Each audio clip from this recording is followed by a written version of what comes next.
lots of onomatopoeia in this poem. It's a poem about a little boy named Jeremy, and he's just kind of looking for validation, looking for who he is and the people around him, and trying to understand his role in his family, in society, just who he is, what role he plays. So the major theme of this poem is identity, labels, all of the above, really. So yeah, lots of onomatopoeia. He says bam, looks a lot like a comic book. Lots of rhyme and rhythm, of course, key characteristics of Walter Dean Meyer's children's books. He says, I'm a writer singing dramas that dance across the stage, a poet weaving mysteries that live upon the page.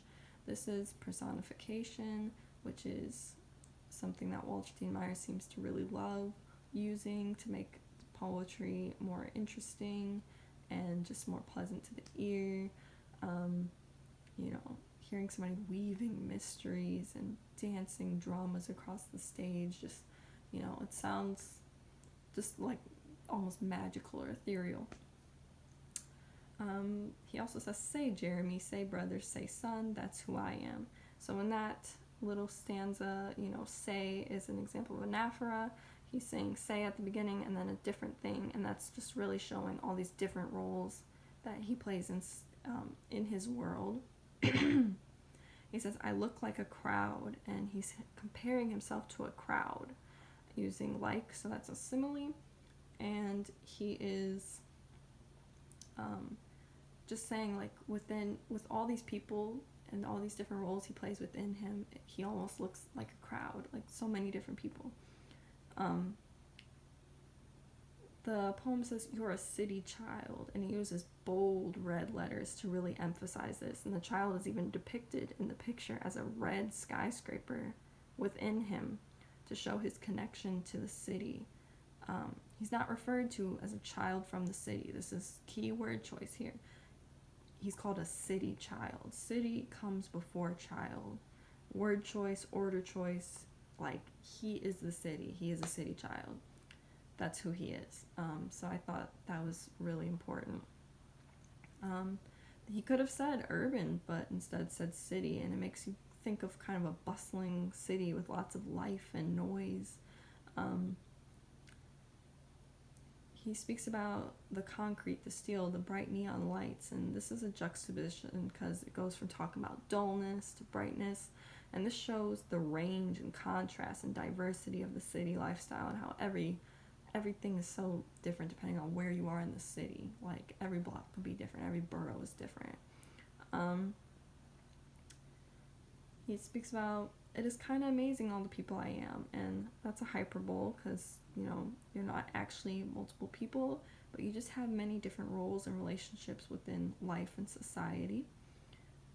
He speaks about grandma's rings and bangles have such a noisy bam, and this gives you this imagery of, a grandma just bejeweled, dressed to the nines, and, gives you this sensory detail of clanky metal.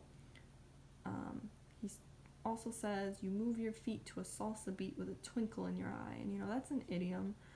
We don't literally have twinkles in our eyes, but, that just shows, like, you're a dancer. It brings out a twinkle in your eye. It's something that you do with just so much passion and emotion behind it. Like, it's just something that brings out a different side of you. At times they fly like snowflakes is a simile. So he's comparing the words and how they come out, and sometimes they come out flying like snowflakes, which, just makes it more interesting, other than saying just, yeah, sometimes I talk really fast. It's a little more interesting to compare your words to snowflakes. Another thing is like marbles off a shelf, same kind of thing.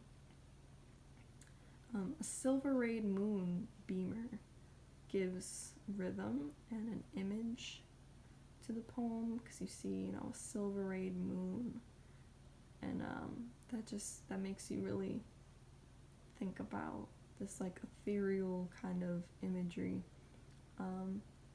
spreading fantasies across the Harlem sky.